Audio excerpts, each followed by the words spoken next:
Barchaga assalomu alaykum. Sizlar bilan Iqlos Aralbayev. HTML CSS saboqlarimizda davom ettiramiz.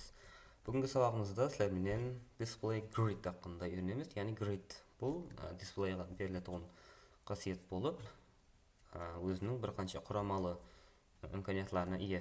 Hamda Flex bilan o'tgan saboqda sizlar bilan Flex'ni o'rganib chiqdik. Flex bilan farqlari qanday, grid orqali nelar qilib bo'ladi hamda real proyektlarda grid qanday joylarda qo'llaniladiganini bugun sizlar bilan ko'rib chiqamiz. Bunday bo'lsa, saboqimizni boshlaymiz.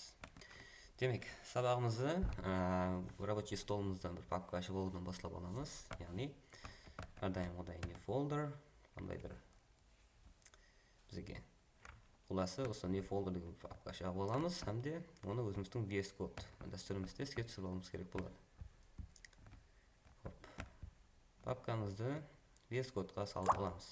Hamda bizga odatdagidek kerak bo'ladigan fayllar o'zimizning index.html ham o'zimizning main.css fayllarimiz kerak bo'ladi. Hop. HTML faylimizga kiramiz hamda o'zimizning HTMLning boshlang'ich strukturasini emet yordamida qurib olamiz. Bu yerda bizning o'tgan sohada o'rganib chiqqan taglar, ya'ni o'zimizning doc type tagi HTML tilimizning eng so'nggi HTML 5-versiyasi haqida anlatadigan. Language'imiz esa ingliz tilida bo'ladi. UTF-8 bu o'zimizning kodirovkamiz hamda so'nggi bir qancha meta taglar. Hamda o'zimizning title'imizga CSS grid deb berib o'tamiz.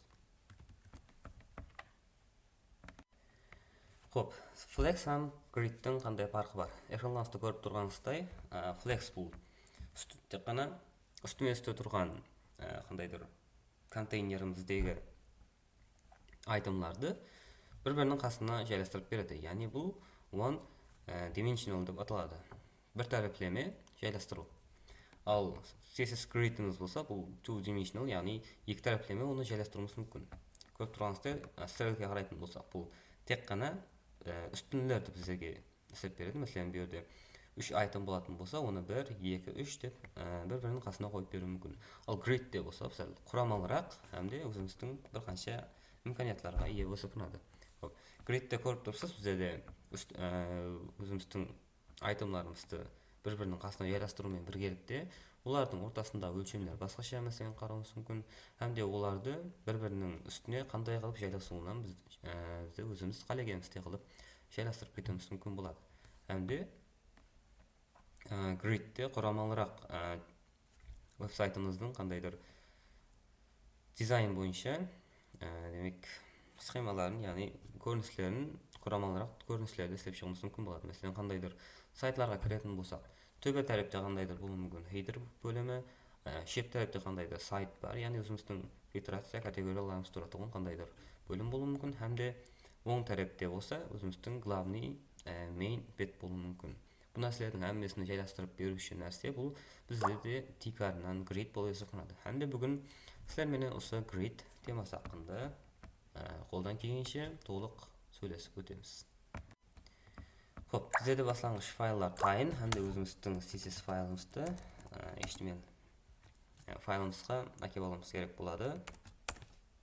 Linkimiz real star sheet hamda href ga o'zimizning main.css faylimizni berib qo'yamiz. Xo'p, bizda global fayl, to есть global tag bo'lishi kerak, hammasini o'rab turishi, hamda biz uni this class beramiz, container. Hamda uning ichida bir qancha o'zimizning itemlarimiz bo'lishi kerak, ya'ni containerimizning children, ya'ni bolalar bo'lishi kerak. Keyin uning uchun o'zimizga span yoki div taglaridan foydalanamiz hamda one class beramiz. Masalan, item 1 deb class berishimiz mumkin. Hamda uni ko'paytirib chiqamiz, bizga kerak bo'ladi bir qancha itemlar. Hamda ularning klasslari ham boshqacha bo'ladi.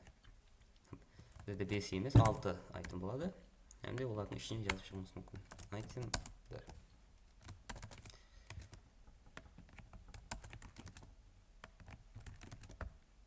item 2 bo'ladi.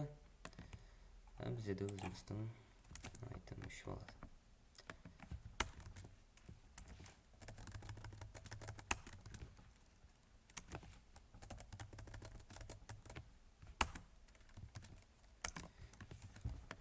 Bizlerin başlangıç taglarımız dayın hem de bizler onlarga CSS arkalı stil berge kirsemiz. Hem bizlerin özümüzün faylımızda live server arkalı açıp olmamız gerek buladı. Open with live server dep. Hem de bizlerin özümüzün live serverimiz arkalı faylımız açıldı. Korpus bizde de hiç qanday stiller yok. Hem de biz onlarga stil berip başlayız. Hop. Men CSS arkalı özümüzün başlangıç browser'dan by default berip koygan stillerini yok kılıp almamız gerek. Yani margin 0, padding 0, padding 0, hem de box sizing border box bolu gerek. Keyin onu desktop oturuş üçün font family sans serif berip koyamız. Hop, endi özümüzün birinci кезекте контейнерimizni жазып alamız. Konteyneriga пока hech qanday stil bermey turamiz. Bize itemlarimizni tayyorlab olmamız gerek bo'ladi. Itemlarga keling. Qandaydir ulumolashtiruvchi klass beramiz. Ya'ni birinchi vasıta item bo'ladi hamda item har qaysi itemning o'zine tan qandaydir klassi bo'ladi. Masalan, item ulumolashtirilgan klass bo'ladigan bo'lsa, item 1, item 2, item 3'ler bo'lsa o'zine tan qasiyatga ega bo'ladi. Konteynerning ishindagi itemga birinchi hamma itemlarimizga bir klass berib olamiz. Masalan, bo'lishi mumkin, padding bo'lishi mumkin, yoki de o'xshagan qandaydir klasslar bo'lishi mumkin. Hop. Birinchi кезекте bizga kerak bo'ladi ozg'inday rasmiy padding, ya'ni padding bo'ladi bizga 10 piksel yoki de 1 rem berib ketimiz mumkin. 1 rem deganimiz bu 16 pikselni bizga beradi. Bizde paddinglerimiz berildi. Hamda отдельно stillerga o'tamiz. Masalan, item 1ga background berimiz mumkin qandaydir. Boshqa ranglardan foydalanib ketamiz. Item 2ga background beramiz. Qandaydir demak coral deb ketsak bo'ladi menimcha. Item 3imizga background color beramiz. Qandaydir tarzda hamma itemlarimizga o'zini tan ajralib turuvchi background colorlarni berishimiz kerak bo'ladi.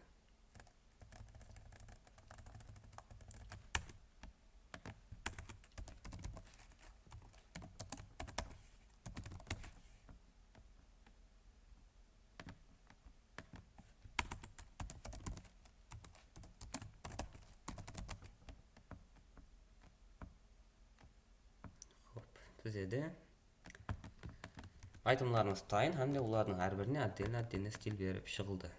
Ko'rib turganingizdek, hozir ular bizda blok elementi bo'lganligi uchun hammasi bir-birining ostiga tushib qoldi. Hamda itemning har bir itemlarimizning colori bo'ladi bizda oq hamda oq rang bo'ladi bizda. Ham uning font size'ini demak 24 piksel qilib berishimiz mumkin bo'ladi. Bizde azg'inday bo'lsa ham o'zimizning stillerimiz o'zgardi. Hop, boshlang'ich stillerni berib oldik. Endi o'zimizning konteynerimizga azg'inday stil berib olmamiz kerak bo'ladi. Bizning ekranimizning to'liq width'ini elab turmoqligi uchun konteynerimizga max width beramiz. Qandaydir masalan 80% deymiz. Hamda margin yuqoridan to'monga bo'lgan aslida 50 piksel hamda shippini o'ngga olib qo'yamiz. Unda o'zimizning o'rtaga konteynerimizning joylashganligini ko'rishimiz mumkin. Hamda o'zimizning grid stillerimizni boshlaymiz. O'tgan safar sizlarga aytganimdek, konteyner bilan itemning o'zini tan beriladigan stillari bor. Ya'ni o'zidan property'lar bor hamda o'zining bir qancha xosiyatlari bor. Al grid'ning o'zida ham konteyner hamda itemlarga bo'lib beriladigan stiller bor. Bugun so konteyner ham itemga beriladigan versiya stillerimizda ko'rib chiqamiz. Birinchi кезекте konteyner o'zimizning konteynerimizga display properties orqali flex xosiyatini o'rnatib olishimiz kerak bo'ladi. Flex xosiyatini olib kelganimizda o'zimizning ko'rib turibsiz, как flex, то есть o'zar versiyasiga grid қасиетін беруіміз керек. Grid қасиетінде palmal chain ешқандай flexке ұқсап бір-бірінің қасына түсіп тастамайды. Демек, өзіміздің айтылғанымызда ешқандай өзгеріс болмайды. Әмде display grid'тің өзіне бір қанша тән демек қасиетлер бар, propertylер бар. Соларды әзір сіздермен көріп шығамыз. Әмде біздің контейнеріміз grid'ге айланды. Grid контейнеріміздің болса, бір қанша өзіне тән қасиетлер бар. Бұлардан бір қаншасын айтып өтсек, мәселен, grid template columns әмде grid template rows. Яғни бізде үстінлер һәм қатарлар деген өзіміздің аңлатпаларымыз бар. Мәселен, үстінлер бұлар білесіз, тігіне аңлатылады ғой, демек тігіне тұрушы өзіміздің үстінлерден ибарат болған қандайдыр стильдер, типілер, элементлер. Енді бірінші кезекте сіздермен үстінлерді өтеміз. Үстінлерге стиль беруіміз үшін grid template columns дейміз, әмде өзінің бір қанша демек значениелері бар, яғни value'лары бар, қиматлары. Енді сол қиматлардан бірінші болып берілетін қиматлар, мәселен, бізде grid template columns, яғни бір-бірінің қасына түсу үшін олар неше үстіннен ибарат болу керек, яғни неше table'дан ибарат болу керек, колумндан. Енді бізде соны беріп өтеміз. Мәселен, олар үшеу болу керек, яғни үшке бөліну керек, әмде олардың width'і 100 пикселден болу керек деп айтып өтуіміз мүмкін, яғни 200 пикселден. Оның үшін бізде дейміз 200 пиксел, 1, 200 пиксел, 2, әмде 200 пиксел. 3 дейтін болсақ, өзіміздің стильдеріміз бір-бірінің қасына түседі, әмде олардың колумндары, яғни үстінлері демек әрқайсысы 200 пикселден болып келеді. Енді grid template rows дегеніміз не? Grid template rows дегенімізде property бар, әмде оның тикар қызметі бізде жаңа көргеніміз grid template columns біздің divлерімізді бір-бірінің қасына қойып берді, әмде олардың width'ін бізде қалегенде қылып әкеп берді. Ал grid template rows болатын болса біздерде бұл қатарларды, яғни бір-бірінің үстіне түсуші қатарлардың heighten, яғни біздердің grid template columns біздерде демек горизонтальный біздерге стиль беретін болса, grid template rows болатын болса, вертикал тәрізде өзіміздің элементлеріміздің жайласуын біздерге қойып береді. Бұны яғни тап сондай қылып 200 пиксел, әмде 200 пиксел дейміз. Себебі біздерде еле айтымларымыз аз, әмде өзіміздің стильдерді көруіміз мүмкін. Әмбесі жайында берілгендігін. Енді бұл жерде бір проблема бар. Көріп тұрсыз, біздерде демек контейнеріміз сәл ұзынырақ еді. Контейнерімізге келін, сонда background береміз. Background color light gray. Light gray дейміз. То есть light gray. Көретін болса, контейнеріміздің width'і ұзын, әмде біздердің айтымларымыз болса 200 пикселден бергенлігіміз үшін контейнердің тек қана бір шетіне жайласып қалды. Енді біздерде өлшеу юнитлері бар, яғни өзіміздің CSS units деген біздерде тема бар. Бөлек тема қылып алып шықсақ та болатын еді, бірақ бұны үйрену қиын емес. Бұлар просто постоянно көп істетілетіндер бар, әмде көп істетілмейтұғынлары бар. Бұларда мысал үшін өзіміздің әрдайым істетіп жүргеніміз пиксель бар, әмде rem бар. Rem бағана сіздерге істетіп көрсетіп өттім. Rem дегеніміз бұл бір rem, ал жаспасам бір rem тең болады 16 пикселге. Әмде біздерде em деген қасиетлеріміз бар. Rem, яғни өзінің бір қанша өлшеу түрлеріне ие CSS-леріміз. Бұлардың әмесін көрсетіп отырмаймын. Әмде бұлардан бізде керек болады оған, әмде жақсы, то есть тазадан шыққаны fraction, яғни fraction fr болып жазылады, әмде fraction болып оқылады. Fraction бұл бөлім, яғни біздердің контейнеріміз қандайдыр 800 пиксель болатын болса, мысал үшін, оны біздер 4fr, яғни қандайдыр бөлімі алатын болсақ, мәселен, ол 4fr-ге бөліміз мүмкін, әмде оны әрбір тейбілімізға бір-бірден беріп шығымыз мүмкін болады. Колумнымызға, то есть. Юнитлер түсінікті болды деген үміттемін. Егерде Түсінбеген болсаңыз интернеттен Google'дан CSS units деп іздесеңіз әммесі шығып келеді. Әмде unitlерден бізе fraction'ды пайдаланғанымызды айттық. Көретін болсақ біздерде колумналарымыз, яғни контейнеріміз 3-ке бөлініп тұрды. Әмде айтымларымыз болса 200 пикселден 3 мәрте жайласып атырды.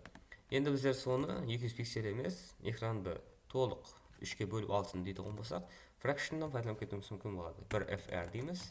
Бүйірген бір fr, әмді бүйірген өзіміздің бір fraction'ды жазып алатығын болсақ, көріп тұрсыз ки, өзіміздің контейнеріміздің width'ін, яғни горизонтал тәріплеме толық қаплап алды. Әмді айтымларымыз болса 100% қаплап алғанлығы үшін жүдейім әжайып көрініске ие болды. Енді біздер көріп тұрмыз, grid template rows қаям, сондай fraction арқалы беруіміз мүмкін. Мәселен, бұның үшін бір fraction дейміз, қанды бүйірген сондай алып fraction арқалы беріп өтуіміз мүмкін. Fraction'да енді бұл контейнеріміздің height'інің ұзынлығы белгілі болмағанлығы үшін, как айтымларымыздың height'і иелеп тұрған орынды әр біріне беріп шығып атырды. Біздерде бір айтым деген, айтым 1, айтым 2 деген жазуларымыз бар. Как сол жазуларға масласан халында өзіміздің grid template rows'ымыз fraction'ларға бөліп, яғни бөлімлерге бөліп, оларды 2-ге ажыратып қойыпты.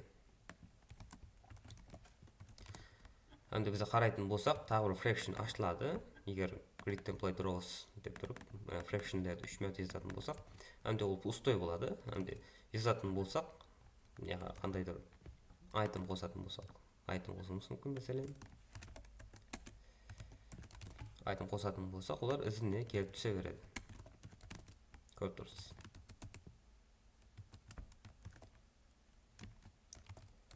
Хоп. Бұл fraction бізде керек емес. Енді біздер grid template колумыз бір fr деп қайта-қайта мәселен бұл бізде кете беруі мүмкін, және бір болуы мүмкін. Әмде оның әммесін жазып отырып біздерге жүдейін қолайсыз болады. Соның үшін біздерде repeat деген нәрсе бар, яғни repeat деген өзіміздің как метод сипатында десек те болатын нәрсені. Repeat дейміз, 3 мәрте дейміз. Бірінші қиматына беріледі бұл. 3 мәрте бір fraction'нан бөліп таста дейміз. Яғни бұл 3 мәрте бір fraction тәкрарлансын деп айтып жатырмыз. Как бағанағы өзіміздің жазған нәрсеміз. Саған айтатын болсақ, көріп тұрмыз біздердің стильдеріміз бар. Бағанағыдай ажайып көріністе тұрды. Әмді біздердің кодымыз сәл профессионал тәрізде қысқарды десек те болады. Келін grid template rows қаям, өзіміздің repeat арқалы береміз. 2 мәрте қайталансын, әмде олар болу мүмкін 100 пикселден орынды иелесін деуіміз мүмкін болады. Хоп. Біздерде grid template columns, әмде grid template rows'лар үшін берілетіғын тикарғы қиматлар, яғни значениялар ұсылар еді. Әм ұсыл орында айтып отыру керек бізде, мәселен, repeat'ның пайдаланбай тұрамыз, кәші. Колумналарымызды қандайдыр өзгеше бір-біріне тәкрарланбаған стильдерді беріп өтуіміз мүмкін. Мәселен, grid template columns дейміз. Біріншісіне болуы мүмкін 100 пиксель, екіншісіне мәселен 250 пиксель беруіміз мүмкін. 250 пиксель дейміз, әнде үшіншісі бір fraction дейміз мүмкін, әм қалғаны. То есть біздерде үшеуі де өз. Соның үшін біздер, хоп, скоріністі беретіғын болсақ, біздер өзіміздің контейнеріміздің ішіндегі айтымларға көруіміз мүмкін. Біздер бастапқысына біріншісіне 100 пиксель бердік, әмде ол айтым 1 мен айтым 4-ке width'ін 100 пиксель тәрізде өзгертірді. Ал екіншісі болса, біздің колумымызда екінші болып келіп жатқан айтымларымыз 250 пиксель өзінің оны елеп тұрды. Ал қалғаны болса, бір fr, яғни осы екеуінен қалған орынды бірге бөледі, яғни бір fr-ға бөледі, fraction'ға, әмде оның полный әммесін өзіне алады. Әмде біздер оның қасында қандайдыр, және бір fraction қосатын болсақ, демек, айтымларымыз жоғарға шықты, әмде төменде пустой біздерде орын қалып қойғанын көруіміз мүмкін. Хоп, енді біздерде осыны автоматикли қойымыз мүмкін. Мәселен, қандайдыр біз as responsivity жағына қарайтын болсақ, яғни олар телефонға ешқандай масласушан болып кетіп атырған жоқ. Соның үшін біздер қандайдыр CSS Media Queries, яғни CSS-тің responsibility жағын елі үйренгеніміз жоқ. Әзір CSS Grid-ті өтеміз, кейін азғантай практика қылғаннан кейін мүмкін кейін практикаларымыз responsive, яғни телефонға ям, планшетке ям масласып кетуші стилерді жазып бастаймыз кейінгі видеоларымыздан бастап. Әмді соңымен бір қанша HTML CSS-ке бір-екі практика қылғанымыздан кейін әлбетте JavaScript бойынша сабақтарымызды давам еттіреміз. Яғни JavaScript сабақтарымызды бастаймыз. Хоп, media queries тақында аз ғана түсіндіріп өтемін. Кейінгі темамызда бұл толық түсіндіріп өтіледі. Әмде бір ұзақ проектті, яғни бір сайтты мошне қылып, респонсив қылып, кейінгі видеоларымызды істеп көрсетеміз. Әмде бізде көріп тұрпыз, респонсив болған уақытта біздердің стилеріміз бұзылып кетіп жатырыпты, қандайдыр фракшнмен берілген тарифі кішірейіп, қалған тарифі кішіреймей, өзінің демек ешқандай респонсив тарифке жауап беріп жатырған жоқ. Ал соның үшін біздер repeat методына autofill беруіміз мүмкін. Autofill. Әмді берді min max деген өзіміздің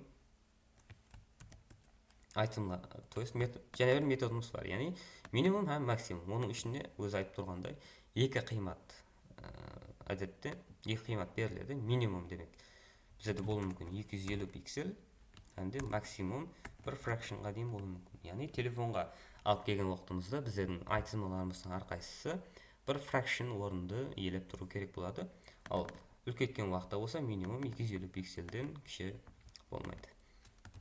Әмді сейв қылып қарайтын болсақ, біздердің айтымларымыз бір-бірінің қасына теңде жайласып тұрды. Әмде телефонымызды, то есть телефон режиміне өткеріп бара беретін болсақ, көріп тұрсыз, планшет режимінде уже біздердің фракшнларымыз бөлінді, яғни контейнерімізді екі фракшнға, екі бөлімге бөлді, әмде оны бір-бірден фракшнларға айырып жазып шығылды. Әмде телефон режиміне өтетін болсақ, біздердің айтымларымыз жүден әжайып көрініске келді, әмде телефондан да қолай интерфейс жаратылды десек те болады. Бізде де autofill дегеніміз бұл жаңа көрсеткенімдей үлкейтіп кішірейткен уақытта телефонымыздың яғни планшетіміздің width-іне қарап тұрып, оларды фракшнларға бөліп беруші қандайдыр значение десек те болатын нәрсені. Хоп, біздер бұны істедік, яғни минимум максимум арқалы өзіміздің респонсив тарифлеме стилдерімізді басылап жібердік. Хоп, енді бізде қарап тұратын болсақ, ешқандай айтымларымыздың арасында енді көретін болсақ, десктоп не қылғанда бізде де жүден үлкен width болғандығы үшін кеңейіп кете беретін нәрсе. Кәдімгі нәрсені минимум 250 пиксель емес, 500 пиксель деп беріп қоямыз. Қандай бағана өзіміздің қиматымызды көруіміз мүмкін болады. Хоп. Енді біздердің айтымларымызға қарайтын болсақ, бір-біріне жүден жабысып тұрды, яғни ешқандай аралық жоқ. Бізде сол аралық деген margin арқалы әрқайсы айтымға беріп шығудың орнына grid арқалы, gridтің өзіне тән бір қасиеті арқалы беріп кетуіміз мүмкін болады. Яғни grid gap дейміз. Grid gap, яғни grid gap'ta демек алдылар grid gap істетілетін еді. Әмде қазіргі күнде болса grid gap демек оншалық көп істетілмейді. Демек grid gap'тың орнына gap propertiesін көбірек пайдаланады. Gap дегеніміз бұл аралық, яғни аралықларды беріп кетуіміз мүмкін болады. Хоп. Оның ішіне, мәселен, біріншісіне row gap, әмде екіншісіне column gap қылып жазып кетуіміз мүмкін болады. Row һәм колумнларды бағана сізге түсіндіріп өттім. Row дегеніміз бұл өзіміздің бұл аралығы, яғни 1 менен 4-тің аралығы бізде де row болады. Ал column gap болатын болса өзіміздің яумаян, яғни бір-бірінің қасына жайласқандағы ортадағы қандайдыр демек зазор беріп кетуіміз мүмкін болады, қандайдыр аралық. Біріншісіне береміз, яғни row gap'қа береміз 10 пиксель, әмде column gap'қа 20 пиксель беретін болсақ, біз көріп тұрмыз, айтым 1, айтым 3, айтым 5-лердің ортасында 10 пиксельден орын ажыратылды, әмде олардың column тарапіне, яғни бір-бірінің қасына жайласқандағы тарапіне қарайтын болсақ, бізде 20 пиксель орынды иелеп тұрды. бізде бұл жерге енді қандайда 350 пиксель беріп қоюымыз мүмкін болады. Hamda stilllerimiz judayam ajoyib ko'rinishga keldi. Al konteyner tarafынан болса, қандайдыр padding беретін болсақ, біздің контейнерменен демек айтымларымыздың арасы ашылатындығын көруіміз мүмкін болады. Хоп, контейнерімізге тек қана сондай стильдер беріледі. Hamda bizler өзіміздің айтымларымызға берілетін стильдерді көріп шығамыз. Repeat'ті автомат қылып қоймаймыз. Бізге әзірше responsivity керек емес онша. Grid болады бізде 3. Hamda 3 мәрте тәкрарланады, бір fraction'нан деп кетсек болады. Бағана өзіміздің стилімізге әкеле аламыз. Hamda біздердің айтымларымызға берілетін өзіне тән property'лері бар, стильдеріміз бар. Мәселен, айтымымызды демек, бағана айтып өткендей, column һәм row деген бізде темалар сөздер бар. Column һәм row-ларға өзіміздің айтымларымызды қалегенше жайластыруымыз мүмкін болады. Мәселен, бірінші тұрған айтымды 6-шы тұрған айтымның орнына әкеліп тастауымыз мүмкін болады. Ал 5-ті болса 3-ге апарып тастауымыз мүмкін болады. Бұны қалайынша қыламыз дейтін болсақ, бізде row һәм column-лар өзіне тән санлармен белгілі болып тұрады. Яғни бізде айтым бір басланған жер column tərəfdən də row tərəfdən də 1 болып сақталады. Яғни 1 column tərəfdən көрсететін болсақ 1, 2 һәм 3. Row tərəfdən көрсететін болсақ 1 һәм 2.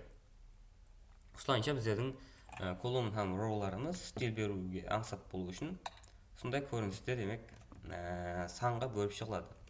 Hamda bizler айтымларымызға беруіміз мүмкін. Мәселен, бізде by default айтым біріміз бірден бірге шейінді қойыпты. Яғни grid. Бұл бізде маңдап беріледі. Grid column by default бізде болады 1 һәм 1. Сағайқыладымызға ешнәрсе өзгермейді. Демек, көретін болсақ, бізде by default grid column бірінші демек. Grid column деп қойыпты. Біріншісінен басылап атырыпты, яғни бірінші болып тұрыпты. Hamda тек қана бір fraction орынды алып тұрыпты. Бірге шеген тұрыпты. Яғни егер де біздер бірден басылап 2-ге дейін орын ал дейтін болсақ, grid column қандайдыр демек бізде ешнәрсе өзгерген жоқ. Келін өзіміздің grid column'ымызды бірден 3-ге шеген беріп көреміз.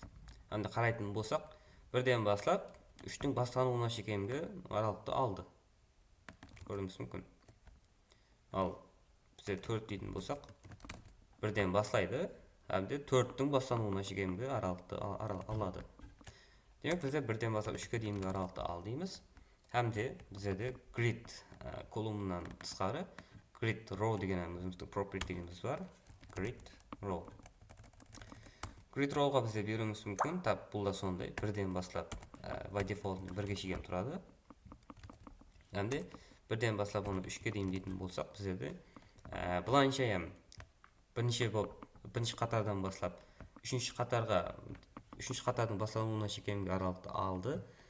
Hamda row tərəfdən, яғни үсті жайласу tərəfdən бірінші қатардан баслап үшінші қатар басталуына дегенше орынды алды. Енді бізде беруіміз мүмкін, мәселен, үшінші қатардан, яғни 3-тен 3-ге дейін тұрсын, яғни үшінші болып тұрсын деп атырмыз. Hamda grid row tərəfdən болса 2-ден баслансын, hamda демек 4-ге дейінгі аралықты алсын деуіміз мүмкін. Демек, қарайтын болсақ, біздерде уже бірінші болып тұрған айтымымыз ең кейінге келіп түсті. Бізде сондай өзіне тән қасиетлері бар. Бізде бұны әр біріне беріп шығуымыз мүмкін болады. Grid, сені екіншісіне беріп кетеміз. Grid, то есть grid column дейміз. Grid column 2-ден баслансын.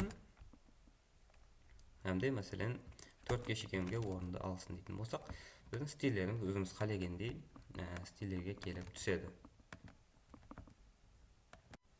Хоп, column һәм row бойынша жайластыруларды көріп шықтық. Стильдерімізді болса басланғыш значениесіне қайтарамыз. Hamda бізде де қарайтын болсақ, grid row һәм grid columnларды template арқылы берген уақытымызда олар айтым деп тұрып өзінің тексті жазылған, hamda қалған тарafı пустой, полный жерде елеп тұрыпты. Bu yerden həmmesi қалған тарапы пустой болып тұрыпты, бірақ полный орынды иелеп тұрыпты.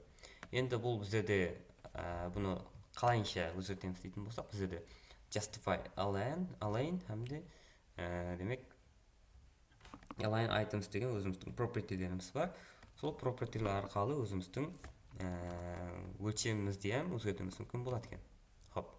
Енді дейміз бізде justify items дейміз. Justify items деген бұл колумн тәріптеме, яғни 1, 2, 3 осылайынша колумн үстінлер үшін стиль беріледі. Яғни біріншісінің стилі, екіншісінің стиль дегендей. Хоп. Justify items'ты біздер бастаңғыш значениесі бұл демек stretch болып тұрады. Бұл flex'те ham өттік нәрсені. Stretch дегеніміз бұл сол template тарапынан бөлініп берілген әрбір максимал дәрежеде контейнерді иелейді. Яғни stretch дегеніміз бұл өзіне бөліп берілген, яғни 3-ке бөліп қойыппыз, 1, 2, 3-ке, әмде әрқайсысына бір fraction'нан беріп қойыппыз. Әмде егер де justify item stretch деп қоя беретін болсақ, біздерде әрбір айтымымыз өзіне берілген бір fraction'ды толық иелеп тұрады. Ал бізде бұны беруіміз мүмкін, мәселен center деп беруіміз мүмкін. Center деп беретін болсақ, ортаға келіп түседі. Яки де start деп беруіміз мүмкін, яғни өзіміздің басланған жерімізден бастап, тек қана ішіндегі мағлұматтар сиятығын дәрежеде ғана width'ді иеле деп айтуымыз мүмкін болады. Әмде end деп те беруіміз мүмкін болады. Бізді көріп тұрсыз, біріншісіне бір fraction беріліп тұрды, яғни бір fraction, тағы бір fraction бар, әмде үшіншісінде тағы fractionға бөлініп тұрды. Ал ішіндегі мағлұматтарымыз болса, өзінің демекісінде қандайдыр текст сиятығын дәрежеде ғана width'ді алып тұрды. Бізде де қазір көріп тұрсыз, 100 пиксель дем беріп қойыппыз, әмде оны fr қылып бөлеміз. Әмде қарайтын болсақ, бізде егер контейнерімізге height беретін болсақ, қандайдыр 500 пиксель деп біздердің align, яғни өзіміздің вертикал тәріптемеде өзіміздің айтымларымыз полностью орынды иелеп тұрғандығын көруіміз мүмкін. Бізде бұған start беріп тұрып, өзіміздің демек вертикал тәріптемеге стилерімізді беруіміз мүмкін екен. Оның үшін align items дейміз. Бізде бұндай баслаңғыш по умолчанию значениеде stretch тұрады. Әмде біз оны start яки соңғысаған бір қанша қиматлар арқылы өзгертуіміз мүмкін болады. Startты берген уақытыңызда біздерде демек көріп тұрсыз, әрбір fractionның бастануы төбе тәріптен де, демек вертикал тәріптен де, горизонтал тәріптен де басланған жерінен баслап түсті. Осылайынша align items-қа өзімізге керек болған демек бір қанша property-ларды беріп кетуіміз мүмкін. End деміз мүмкін. Мысалы үшін яки де center деп беріп кетуіміз мүмкін. Соңғысынан өзіне тән бір қанша қасиетлерге ие. Кейінгі көріп шығымыз керек болған property, яғни бұл grid-тің өзіне тән қасиетлерінен бірі, яғни grid template areas, яғни өзіміздің темплейтімізді area арқылы бөліп мүмкін болады. Мәселен, айтымларымыздың әрқайсысына керекті айтымларымызға, мәселен, header, nav, main, footer деп тұрып, area беріп тұрып, оны өзіміз қалегенше шаблонға түсіріп алуымыз мүмкін болады. Template дегеніміз шаблон деген. Бұнда қандай болады? Көріп тұрсыз, grid area біріншісіне берілді, әмде оны header арқылы жоғары тәріпке 4 мәрте беріп атыпты. Бұл бізде колумн тәріплеме repeat 4, әмде бір fraction деп grid template демек колумнымыз арқылы берген дегенімізге ұқсап кетеді. Сондай алып береміз, әмде grid template areas арқылы оны header арқылы жоғары тәріпті полный толтырамыз. Ал екінші тәріпті болса navigation'ды бір мәрте қойыпты, бір fraction қылып, main'ді 2 мәрте қойып, қалған тәріпін пустой қылып атыпты, точка арқылы. Әмде ол бізде 2 мәрте тәкрарланып атыпты, әмде төменде болса, футерларымыз арқылы бір ғана айтымды 4 мәрте жазып, төменгі тәріпті полностью толтырып беріп атыпты. Қазіргі өтетұғын нәрсеміз сіздерменен grid template areas әмде grid area. Ондай болса, бұл жерге демек, бұл жерге келін 4 деп жазамыз. 4 деп жазатын болсақ, бізде қандайды кеп түседі. Ал айтымларымыз болса жетпей қалады. Жетеді, әзір жеткереміз қандайсын. justify items'ты өшіріп тастаймыз, yalan items деген бізге керек болмайды. Енді жазуымыз керек болады grid template демек areas. Бұл бізде қандай жазылады? Демек жаңа көрсеткенімдей ешқандай вергулсыз stringнің ішіне алып жазылады. Нәрсе пока бізге керек емес. Әнде stringнің ішіне жазамыз, яғни өзіміздің апострофларымыздың, қостанақларымыздың ішіне. Демек біріншісіне беруіміз мүмкін header, әнде header. Бізде де 3 мәрте fractionға бөлінгенлігі үшін біз 3 мәрте беріп кетуіміздің өзі жетеді. То есть header. Әнде вергулсыз астына және жазамыз. Бізде де болуы мүмкін, мәселен sidebar. Yani әдетте site деп жазылады, әмде қалған тарабына өзіміздің mainлерімізді берішіміз мүмкін. Сондайда бізге екеу керек болады, site, main. Әмде астыңға тарабына болса, полностью footer, әмде footerларымызды берішіміз мүмкін болады. Бізде де сонымен неше айтым болды? 1, 2, 3, һәм 4 айтымларымыз бар. Біздерге 5-ші һәм 6-ші айтымларымыз керек болмайды екен. Кейін нәрселерді өшіріп тастаймыз. Әмде біріншісіне жазамыз, яғни айтымыздың біріншісіне header деп жазамыз. Екіншісіне болса sidebar деп жазуымыз мүмкін. Әмде үшіншісіне демек main, төртіншісіне болса footer тарапы деп жазуымыз мүмкін. Бұл просто view тараптан қазір ал жазып кетпеуіміз үшін жазып шығылды. 5 пен 6-шы стильдерді өшіріп тастасақ та болады бізде. Стильдеріміз дайын. Енді демек темплейтімізді дайын, яғни шаблонымыз. Енді шаблонның әрқайсысы header қайсысы бір айтымға тиесілі, sidebar қайсы бір айтымға тиесілі екенлігін grid area properties арқылы жазып кетуіміз керек болады. Яғни grid area дейміз, әмде оған жазамыз. Біріншісі біздерге керек header. Grid area header болды. Көріп тұрсыз, төбе тараптың әммесін өзіне алды. Ал екіншісіне береміз біздер. Демек, екіншісі sidebar болады. Grid area арқылы site. Үшіншісі болса өзіміздің main. Көріп тұрсыз, береді. Үшіншісі main арқылы тек арғы контентті біздерге беріп атырды. Grid area арқылы main деп жазамыз. Әнде көріп тұрғансыздар. Үшіншісі, төртіншісі алады біздерде, то есть grid area арқылы footer қылып беретін болсақ, біздер өзіміз қалегенде стильдерді алуымыз мүмкін болады. Жүдейін зор. Көп сайтларды ұсындай қылып түзіледі. Тек арынан дизайн демек структурасы бұл үлкен сайтларда ұсындай grid арқылы тек арынан түзіп шығылады. Кейін бұл жерге демек text center дейміз. Text align center. Көретін болсақ, бізде төбе тәріпті header'ымыз бар, яғни бізде header деп 3 мәрте fractionлардың әммесін header арқылы толтырғанлығымыз үшін бізде 100% header келіп түсті. Әмде site өзімізде бір fraction орынды иелегенлігі үшін бізде site бар, тек қана бір fraction орынды бір бөлімге текарланып тұрыпты. Ал main'ымыз болса берде бар, һәм төменгі тарапта бар. Footer'ымыз болса, как header'ға ұқсап, төменгі тарапта полностью толтырып тұрыпты деуіміз мүмкін болады. Бұл жүдейім аңсат, grid, жүдейім бастануына қиын болуы мүмкін, ал кейін жұмысқа кірісіп, істеп отырған уақытыңызда сізге жүдейім зор мүмкіниятлар, қолайлылықтар береді. Келін енді media query тараптен амазғанда кірісіп оқыламыз, яғни responsivity. Енді қарайтын болсақ, біздердің телефон режиміне, планшет режиміне өткенде стиліміз өзгеріп отырған жоқ. Бұл біздерге қандайда қолайсыздық алып келеді. Енді соның үшін бізде не қылуымыз керек? Media query жазуымыз керек болады, яғни media сұраулар.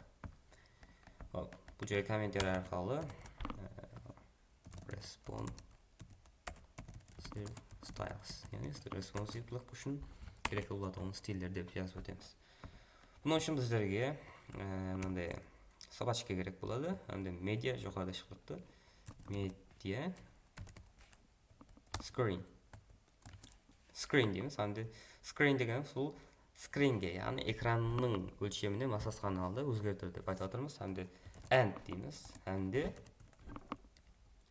енді өзімізге керекті болған стилді жазуымыз керек болады. Яғни maximum width 768 piksel болғанда, яғни бұл жерде көріп тұрсыз, таблет, яғни планшет режимі 768 пиксель есептелінеді. Енді біз оны ұлымаластырып, демек, қандайдыр әммесіне телефонға яғни планшетке яғни бірдей стиль беріп кетуіміз мүмкін болады. Қазіргі жағдайымызда. 768 пиксель болған уақытымызда дейміз контейнерге grid template колымызға бір fr беретін болсақ, бізде де қандайдыр қателік келіп шығады. Әмде өзіміздің grid template areasға header дейміз, sidebar дейміз, әмде main һәм футерлерімізді жазып кетеміз. Қарайтын болсақ, бізде де 768 болмай тұрып, өзіміздің конкретный шаблонымыз тұрыпты. Ал 768, яғни телефон режиміне өткен уақытымызда болса, біріншісі header келіп атырыпты, екіншісі sidebar, main, әнді соңғысынан футерларымыз келіп атырыпты. Бізде оның орындарын алмастырып қоймыз мүмкін болады. Келін бұл нәрсені сол болып жазып қоямыз. Мәселен, sidebar'ды main'нің орнына қоятын болсақ, бізде де өзіміз қалегендей нәтижеге ерісіміз мүмкін. Бұл HTML тәріптен қандай жайласу қызық емес. CSS тәріптен бізде оны қалеген тәріпке қойып алуымыз мүмкін. Әттек футерді жоғарыға шығарып қоюымыз мүмкін болады. Бізде сондай өзіне gridтің жүдейім қолайлық тәріптері бізде жүдейім көп.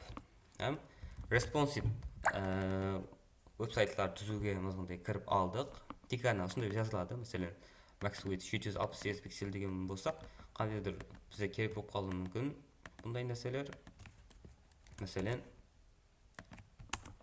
768 дейміз, әттегі 320 пикселдерге шейін арнап тұрып стиль жазуымыз мүмкін болады.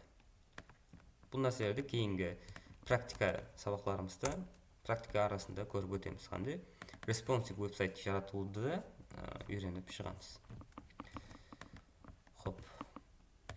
Тикарнан grid қасиеті бойынша, display properties'ның grid қасиеті values бойынша өтілетіғын, үйренетіліғын, проект дауамында көп қолданылатығын қасиетлері осылар еді. Grid template columns, grid template rows. Соңғысыған бір қанша демек қасиетті әдістермен үйреніп шықтық.